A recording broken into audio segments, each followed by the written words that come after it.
Hey, welcome back. Here at the Market Mamas podcast, I cover a wide range of topics from the intricacies of day trading to mindset mastery and psychological growth, with the goal of the conversations being next level growth for all of us. My name is Becky, and I'm a US-based futures day trader from the Pacific Northwest. My trading experience includes trading stocks, options, crypto, and futures, with both trading a personal account as well as with prop funding companies. Over time, I found that I most enjoy the fast-paced world of intraday futures trading, so that is my primary day trading focus now. Thank you for joining me on the Market Mamas podcast today. Hi, Market Mamas host Becky here, and I am so excited, you guys. Today, I get to sit and pick the brain of a decades experienced trader and major entrepreneur in the trading world. I don't know about you all, but I first used information from my guest company a few years ago when I was getting serious about day trading, and this feels like a pretty cool moment for me to welcome him into my podcast now. So with me today is Eddie Z, a trader since the late 1980s and founder of EZ Trading Computers, a trading computer company with the goal to educate fellow traders about trading technology and offer them the highest quality computers at the lowest possible prices with the best technical support on the planet. And as you know, this company is legit because it was founded by a trader who gained his expertise by walking the walk in the markets for years before discovering a need and stepping up to the plate to meet that need. So yeah, I'm pretty stoked to talk all things trading and tech with Eddie. Eddie, thank you so much for being here with me today. Thank you so much for having me. I'm excited to have this conversation. Yeah, me too. So I think we, with all that we have to cover with your long and impressive history in the industry, I'm quite sure that we'll be splitting this into two sessions for the podcast because there's just so much, right? And my first love between trading and tech is definitely trading. So is it cool if we first get into and learn a little bit more about history and evolution? Absolutely. Okay, see. Okay, so tell me a little bit about how you got into trading. When, where would that look like for you?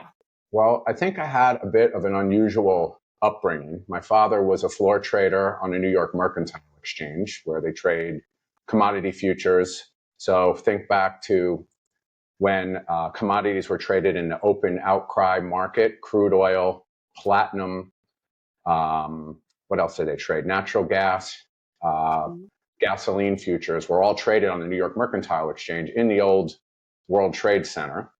And if you remember the movie like Trading Places with Eddie Murphy, the scenes, that was actually filmed at the New York Mercantile Exchange, that movie. But it was really like that. It was insanity. It's a lot of people packed into a small space. And first times my dad brought me down to work, I was a little kid, like 10, 12, 13. And the energy, guys behaving badly. It was the summer most of the time, so it'd get very warm in there and sweaty and cursing and just, for an 11-year-old boy's perspective, I thought it was so cool, the energy of the place. Yeah. As I got older, my dad kind of taught me more what was going on. And he actually taught me how to draw something called point and figure charts using X's and O's on graph paper.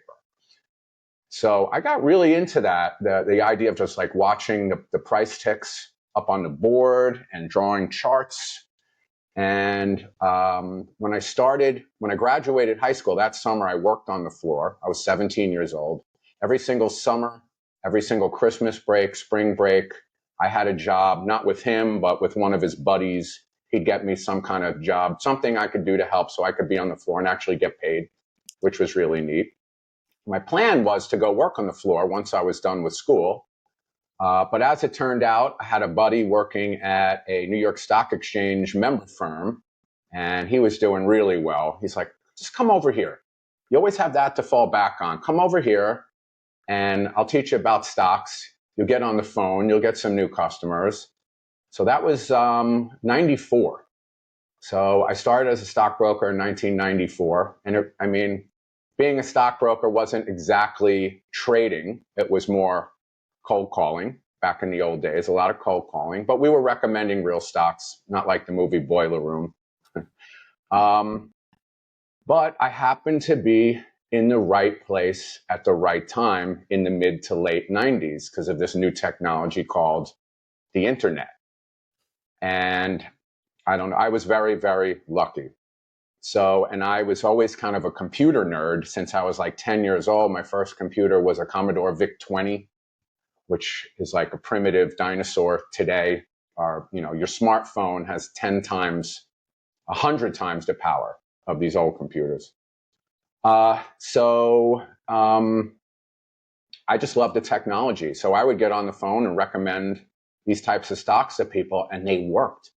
And in the late 90s, like 7 or 8 stocks out of 10 would work. Small caps, these stocks would double and triple in a very short period of time. It was really crazy. You think we've seen an incredible market recently, and we have with some of these AI names and quantum computing.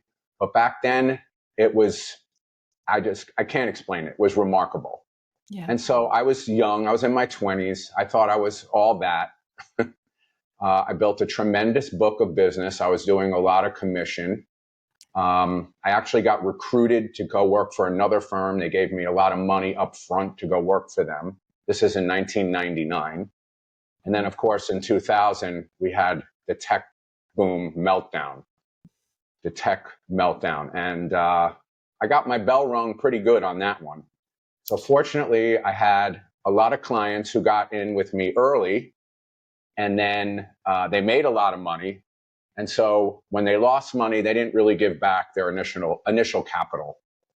But psychologically, I think that's the worst thing that can happen in trading for a lot of people is the first couple of trades, they make a lot of money. They think they're smart instead of lucky. Yeah. And then they wind up getting their bell rung. And that's where everything goes south from there. And that's a bit what happened to me, except it worked for like 6 or 7 years. I was a broker.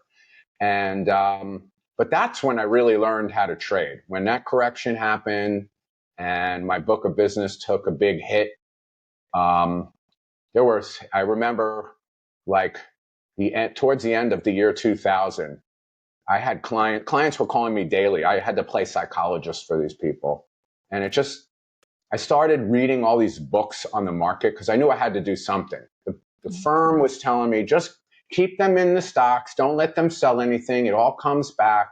But it just didn't feel right as a stockbroker to do that. Mm-hmm. So I found one book. It's called How to Make Money in Stocks by William O'Neill. The book was totally different than any other book that I read about trading. And when I read this book, I knew exactly what to do. And that was to get everybody out of the market. Just get them out. And my firm was totally against it. They didn't want me to do that, but I did it anyway because it felt like the right thing to do.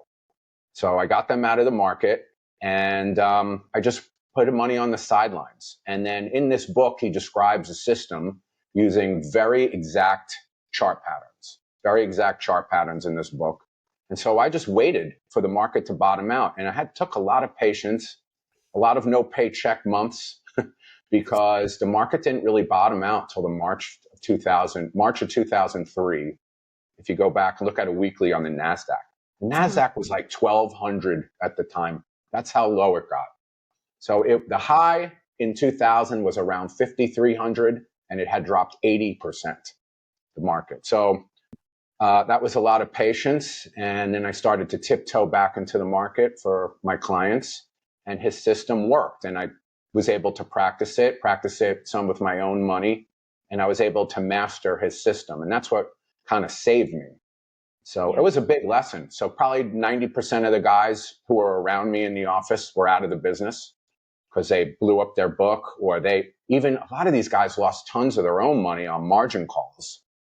Everybody was trying to fight the crash in the big names. Yeah, it was brutal. So that's really when I learned how to trade, even though I've been around the market since 87. So I think I had like a magnified version of being in the right place at the right time, but not really knowing what I'm doing, but think I'm brilliant. Yeah. And that's a big, big, big thing for new traders, I think, is to recognize that if you don't have a system, you don't have a repeatable method that you can use every time, and it's not going to work 100% of the time. There's no system. So by the way, if you see these systems, these people who say, oh, I have a 97% win rate, don't believe that. That's nonsense. It's just not true. It's not possible. Yeah. And that's not a healthy thing to ascertain to as a trader either. Like, that's not the way it works. That's a sales pitch. That's what that is. Mm-hmm. So yeah, that's how I got into it. You want to hear the rest of it? Yeah. Okay. Yeah, keep telling me things. It makes so much sense So though that you were like, you didn't really have to like really fully deeply have a strong risk management because you just were consistently doing well and the market was just flying. And so you just kept flying with it. And so then that, I love how you explain that you finally had to start really digging in and figuring out all the angles of trading once you actually were faced with a substantial loss. right, right. You know, Yeah. you get a bunch of winners in a row. I was what, 26, 27, 28 years old.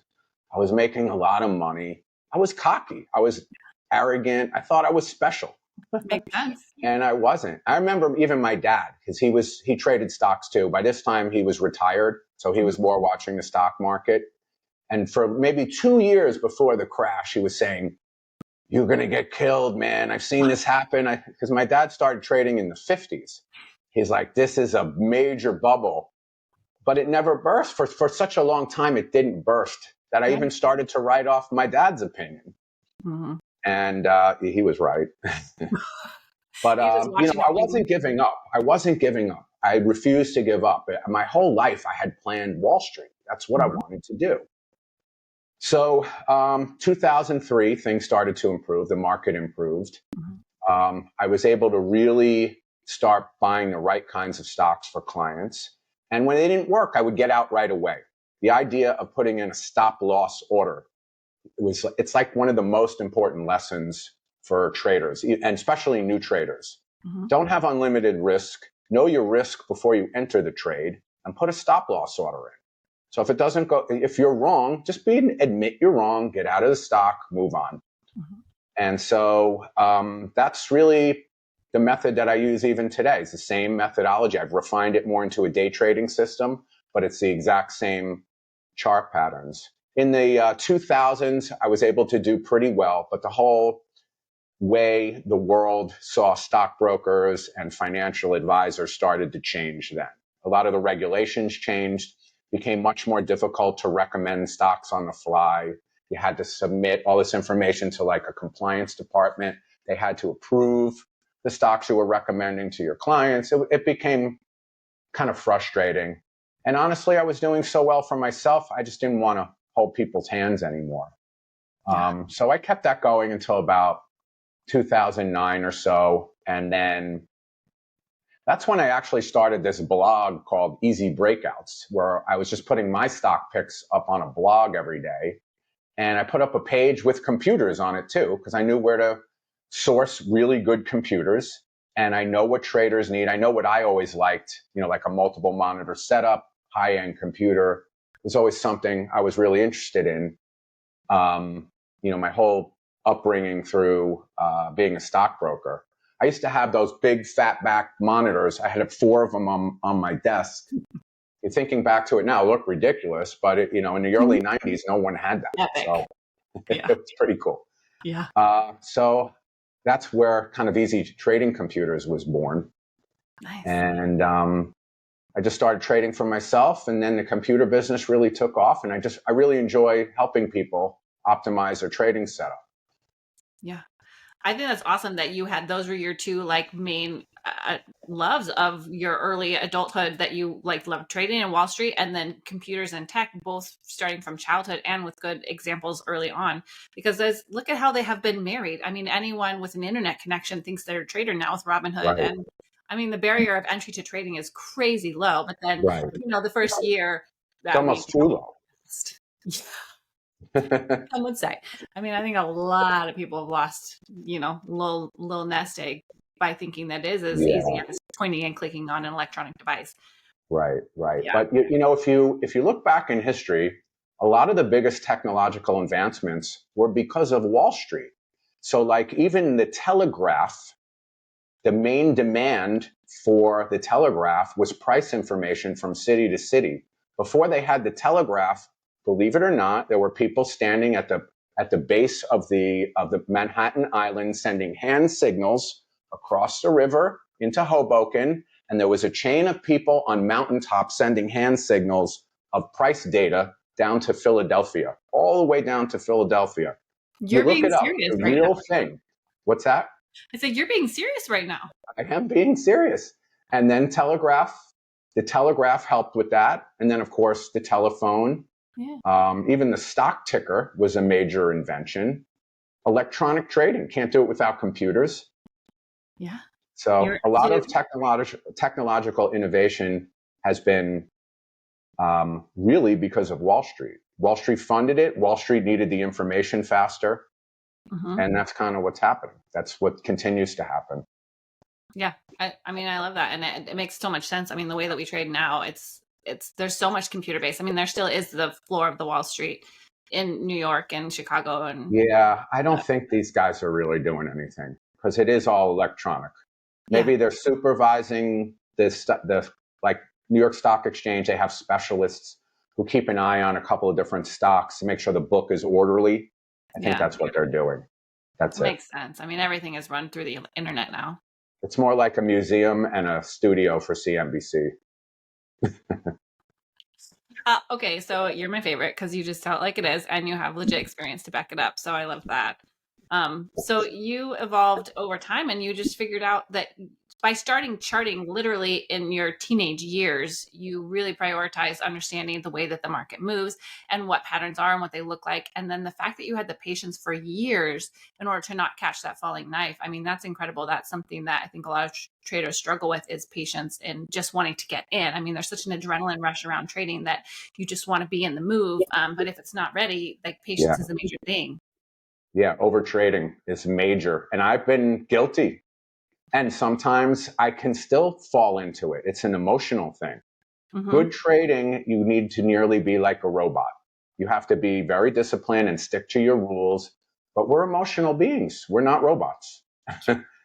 And so for me, overtrading can be a very big deal. So I have to really hone in on it. 80% of trading stocks, and I'm more of a day trader, not really a swing trader, of stocks. And 80% of it is waiting. Yeah. Waiting. You're just sitting there like a tiger behind the bush, waiting for or a lion, waiting for the wildebeest to come by, which in my case would be a perfect cup and handle, for example.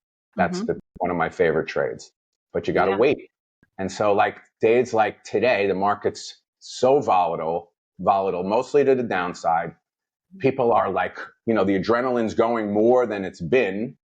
And so they're anxious to do something, but this is like the worst environment to put your toe in the water. You're gambling right now. If you're day trading this market, you are gambling. The candles are huge right now. I mean, it's massive movement. It's crazy. It's too much uncertainty. Yeah. Yeah. And to try and hold a position overnight right now is very challenging. I feel like, I mean, you just have no idea what the hell is going to happen. Right. It could be up or down 5 or 10%.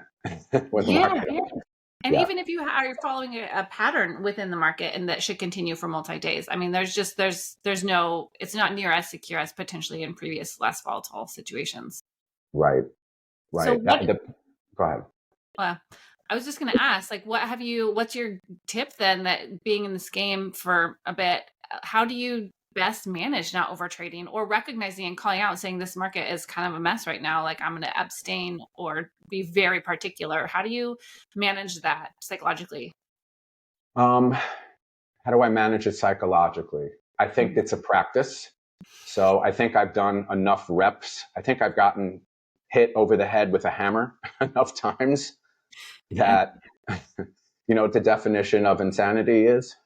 Doing the same thing at time after time and expecting different results. Exactly. So I think I've had enough reps, and unfortunately, it's a hard lesson to learn for most traders. A lot of traders don't survive that cycle, but you got to learn to catch yourself. Trying to force trades that just aren't there, or seeing things that aren't there, and it's being patient. So for me, having something else also to focus on, which I love the computer business. I enjoy the technology side of it so much. That's been a good balance for me. So I don't have to stare at the market all day. If you're staring at a 5-minute chart or a 1-minute chart, you're watching every tick go by, you're going to go a little loony. Exactly. So so what I do is I put my alerts, points up like resistance or support. I'll just set alerts and then I'll work on something else. And if my alerts go off, I'll take a look and see what's going on. I'll make a decision in real time. but sometimes changing your focus, because you can overfocus on trading. So that, I think, is one tip. And if you're trying to force it to happen, that's also danger. So don't force it. Don't let it come to you. Sit and wait for your perfect setup, the one that has worked for you in the past. Just even if you only have one pattern that for you it seems like it works 60, 70, 80% of the time, stick to just that pattern. That would be one tip. I could probably give you lots of tips. Those are great tips.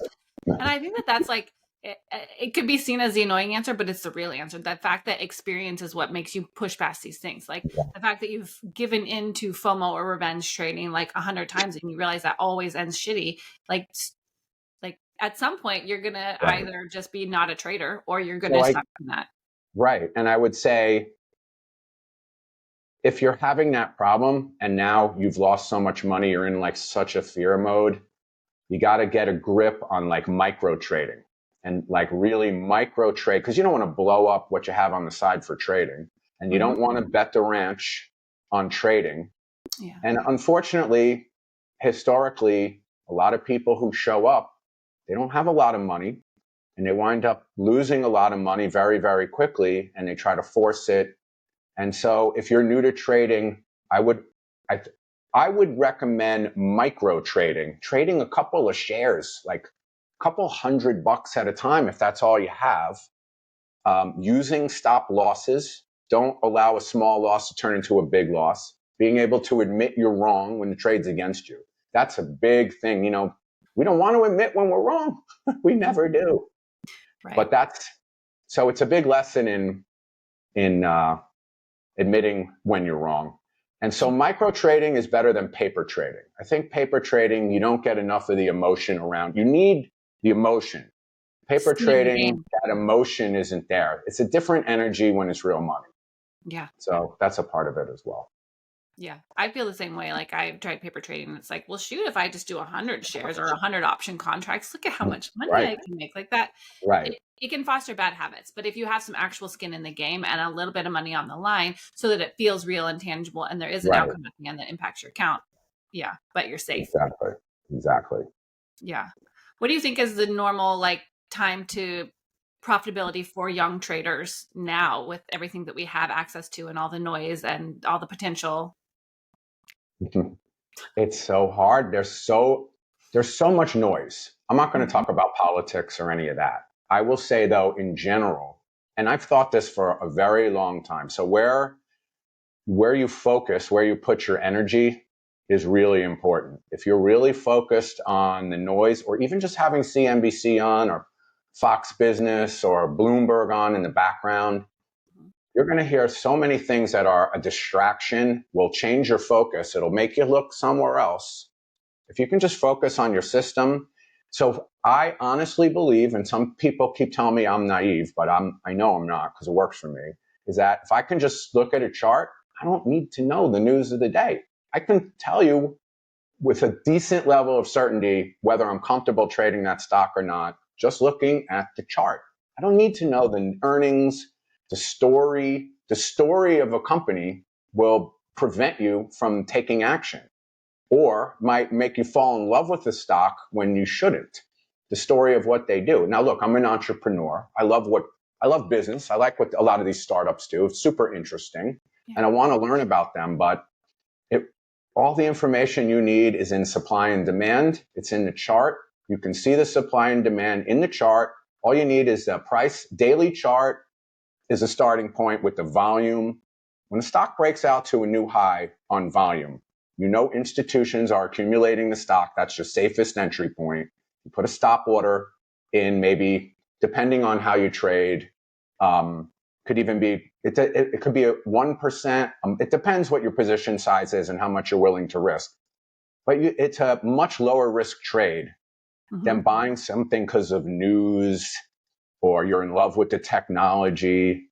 You know, it's just, that's what I think. So I'm very conscious about blocking out the news. And so, I mean, obviously the noise flow these days is just over the top. Sometimes I wish I could just walk around with a bubble over my head and not listen to it. Because not only does it affect your trading, it affects your everyday life. Mhm.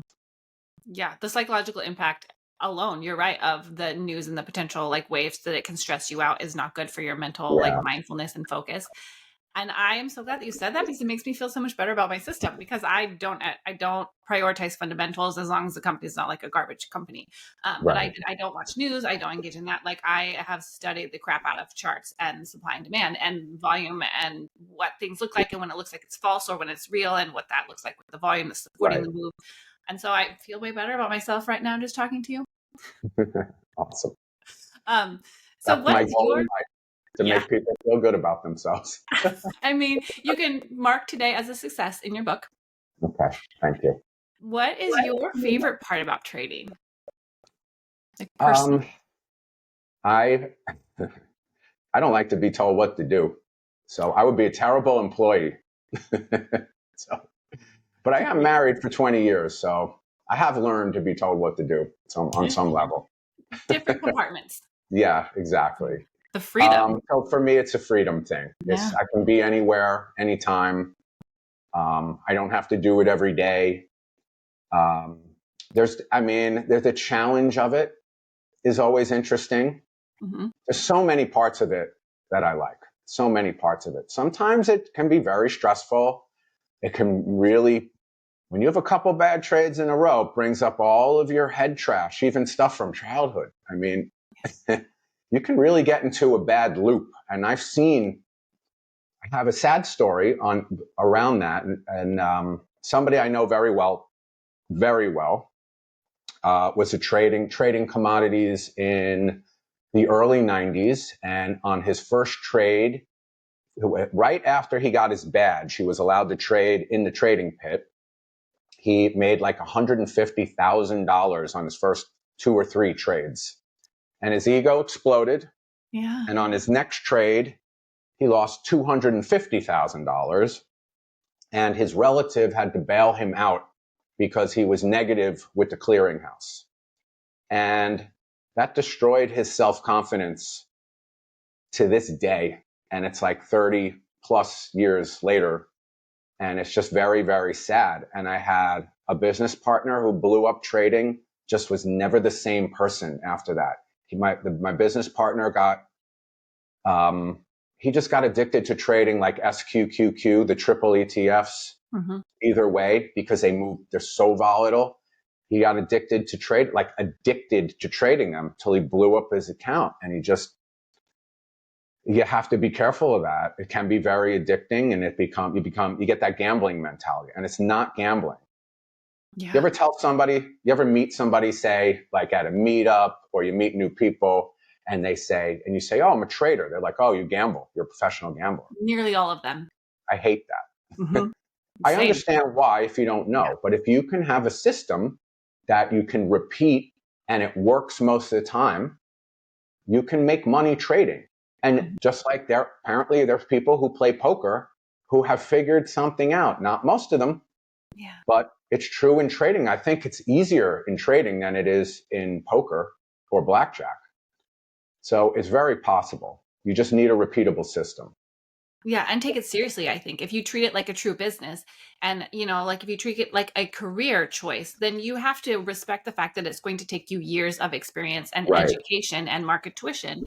But if you really take it seriously and manage your downside to some level, then you can stay in the game long enough to take the lessons and put in the reps that will teach you.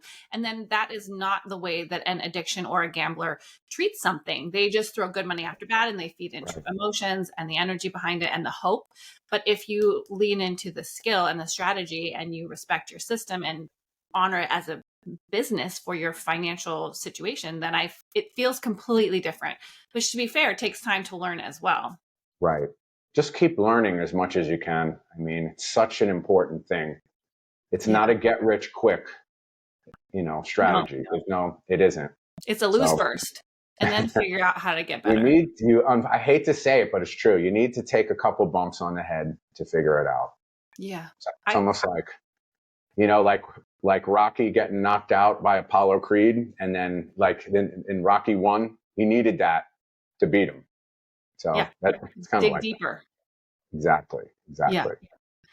I did want to ask if you had any thoughts on your best habits to keep you like stabilized through the period when you're figuring out your system and you're getting really good at identifying your systems and only sticking to those, because you did mention that you like to stay busy and use alerts during your day. And Yeah. I actually really love that. And that's what this podcast and my kids and stuff allow me to do, similar of like have trading hours and then not stare at the chart for 7 hours of New York session, Yeah. because I overtrade and I trade like shit when I do that. And so Right. like that was a killer one. Right. So trading is a peak performance activity. So you need to be very respectful of your body and your brain. I think having a daily exercise routine is pivotal. If you're somebody who, drinks a bottle of wine every night and you wake up a little groggy, you're not going to be at your peak level. You're not going to be good at decision making. And decision making, that's what it is. You're making decisions in real time. It's a peak performance activity. And so you should always have your mind at its peak. I'm not against, having a good time, but I think you should take care of your physical body, take care of your brain. I do a little bit of meditation, not too much, but I do like to listen to things about trading, reading about trading, studying trading. I consume everything I can in regards to trading in different systems. Not so much news, but more about methodologies. I'm more about methodologies more than anything else. I like history too, and understanding history of the past and how our whole economy was created, how the banking system works. I just think it's really healthy for your brain to understand these things. And it's a practice. You have to enjoy these things. Yeah, that's smart. And that's part of what you said earlier too about being a continuous learner, because if you ever feel like you're complacent and you're all good, like you're probably going to be humbled in a hot minute. Yeah, exactly. Yeah. So I was a little curious, and I think you've kind of already touched on it, about how when you really struggled, and it seems like maybe for you, a struggle period earlier in your career would be maybe the stockbroker years when you had to weather that Yeah, drawdown and pull your well, kids' money out. full transparency, the year, so 2000, 2001, 2002 was very difficult. That's when I had to figure it out. So that's when I discovered William O'Neill and those chart patterns. And then I took his strategy and I refined it and made my own strategy out of it, which is called easy breakouts. And then what was the question again? I had a point there and I forgot it. How did you get through that, and what did that look like pulling out of that? It was really hard to get through that because, there was I remember a couple of weeks in there, I was losing sleep. I didn't know this was right before I got all my clients out of the market. So I was carrying the weight of not just my account being burned up, but like dozens of some pretty high net worth people's accounts being beaten up. And then my phone would ring on my desk at work and, I had to play psychologist to these people. And I didn't even believe what I was telling them. So that was really, really tough, but I was not going to let myself quit. And then even in 07, 08, when the volatility kicked in again with the real estate nonsense that happened, and that the NASDAQ dropped like 70% that time. And the Dow, that was ridiculous what happened before the government came in and saved it. I got a little caught up in trading the triple ETFs. They had just come out. I got a little caught up. I took some dings again. It's like I almost needed a reminder for me to go, oh yeah, like don't change your quality of life because of your ego. So the market has a way of reminding you when you're getting out of line. Yeah. So I guess my tip would be don't trade bigger than you are. Don't put your livelihood and your quality of life at risk to be right. I guess that would be the tip. And again, having some other thing that you focus on is a big one. Okay. Yeah, I love that. And I'm a big fan of Paul Tudor Jones and his story and evolution. And that's something that he has always said, is that he likes to trade smaller when he's trading poorly or in a drawdown or is not quite sure what the market is doing. He downsizes, which I think an early trader and an early mistake is trying to fix your accounts. When you go into drawdown and when you start making errors, you want to get back to where you were. And so you want to get heavier to fix it Called fast. revenge trading, sometimes they call that. Yeah. You do trades you wouldn't normally do to try to get it back. Yes. Yeah, that's a thing. Yeah, don't do that, right? Don't do that. Take a break. You're better off just to go take a nap. If you feel like you want to do that, just go in the other room, take a nap. That'd be better for you. Let your mind settle down. Yeah. Yeah, I think that's great advice. Every time even if I just like get out of my office and get in the backyard or something with my kid or gardening or anything like it, you can start to turn that headspace and then realize I wasn't going to do that. I wasn't going to revenge trade. I'm really glad that I'm no longer in my office and near my mouse. Right, exactly. Nice. Me and my mouse. Is that what you said? Yeah, my trading mouse. The button. Awesome. Yeah. Okay, so your system is easy breakouts, right? That is what you kind of like, you studied and then you understood your chart patterns and then you sort of refined it and wrote it up for yourself and for your own system. And that's something that you offer, right? Right. And so I do have a website called Easy Breakouts. It could use some refreshing at the time, but it's still live. We have like 2,500 members. I put up 10 stock picks every night. But before you look at the stocks, there's an indicator that says, what's the market's direction? So right now it's like, don't trade. It's essentially red light. Don't do anything because this is insanity and this is not going to work. And you're probably going to be wrong no matter what you decide to do. Yeah. Like last week was massively bearish. And today the candle on the Dow is over 800 points. I'm like, this is great on a Monday. Like Mondays traditionally are more rotational. And the last 2 Mondays have been like massively bearish. It's like, holy crap. I mean, do you short also, or are you mostly a long bias? Well, short, but I want to hold that position for like 10 minutes. Yeah. Like just an obvious breakdown on a chart and just be in and out of the trade. I was short Carvana because it has nothing to do with my system. Nothing to do with my system because the stock had such a huge run. And as we all, I'm not even going to go there. I was short the stock and that was a need to be right trade. And I got lucky on it. And then it kept dropping. And so you can get in that loop. Sometimes you make money trading. You pick a stock, it breaks out, it runs, you sell the stock, and then it keeps going up. So now you beat yourself up for selling it too early. And you need to train yourself to give yourself a pat on the back because you did the right trade. You're not going to sell the tippy top. It just doesn't happen. Thank you. I there's a saying that I say is peace with your piece, like PACE with my piece, because that's exactly it. Like to think that you can be a perfect trader and get in at the exact pivot at the bottom and sell at the exact pivot is madness. And if you try to catch it every time, you're going to be disappointed every single day. Every time. Ugh. Absolutely. And that's a bad chemical to reinforce in your brain, in your fight or flight response, because that's a fight or flight reaction to not give yourself a reward, a mental reward, like a dopamine reward for making money.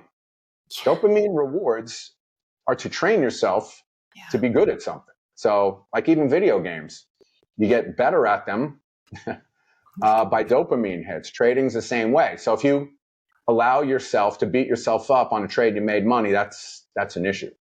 Yeah, and it's only going to feed more negative habits, and then you're going to end up chasing and giving it all back. Right, exactly. Okay, I could talk to you forever about trading. Forever. But so I'm curious also about your computers that you help people facilitate finding what they need, because I was in a situation a couple of years ago where I was getting so much slippage and I was getting really frustrated. And I have a trading friend, Peter, who's been in my community we met our first year in trading. And so we've been tight ever since we get together. And he was like, you have to read this resource from Easy Trading Computers because they told me everything that I need to know and they hooked up my system. And I did utilize that. And I made some smaller, but some decent upgrades to my system based on your information.